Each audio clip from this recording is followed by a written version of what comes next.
చిన్నారుల మరణాలకు కారణమైన కోల్రివ్ తగ్గుమందు తయారీ సంస్థ శ్రేషన్ ఫార్మాపై వేటు పడింది. ఆ కంపెనీ అనుమతులను తమిళనాడు ప్రభుత్వం రద్దు చేసింది. కంపెనీని మూసివేయాలని ఆదేశించింది. రాష్ట్రంలోని డ్రగ్స్ తయారు చేసే అన్ని కంపెనీల్లో తనిఖీలు నిర్వహించాలని స్టాలిన్ సర్కార్ ఉత్తర్వులు జారీ చేసింది. కోల్రివ్ తగ్గుమందుతో మధ్యప్రదేశ్, రాజస్థాన్లో 20 మందికి పైగా చిన్నారులు చనిపోయారు. ఇప్పటికే కోల్రివ్ కంపెనీ ఎండీ రంగనాథన్ను ప్రత్యేక దర్యాప్తు బృందం అరెస్ట్ చేసింది.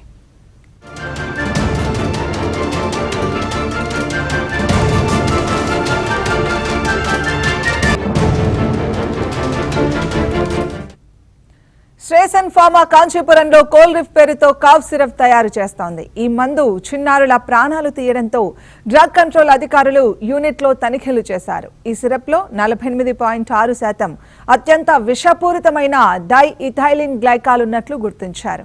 మందుల తయారీలో నాణ్యతను పాటించడం లేదని తనిఖీల్లో బయటపడింది. శ్రేషన్ ఫార్మాపై 300కు పైగా ఉల్లంఘనలను తనిఖీ అధికారులు రికార్డు చేశారు.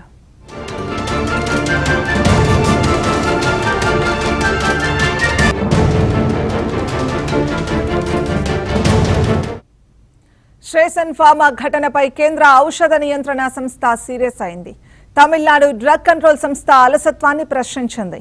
పర్యవేక్షణతో పాటు సకాలంలో చర్యలు తీసుకోకపోవడం వల్లే విషపూరిత సిరప్ మార్కెట్లోకి వచ్చిందని తేల్చింది. ప్రభుత్వ నిర్లక్ష్యమే పిల్లల మరణాలకు కారణమని పేర్కొంది. దీంతో తమిళనాడు ప్రభుత్వం శ్రేషన్ ఫార్మాపై కఠిన చర్యలకు ఉపక్రమించింది.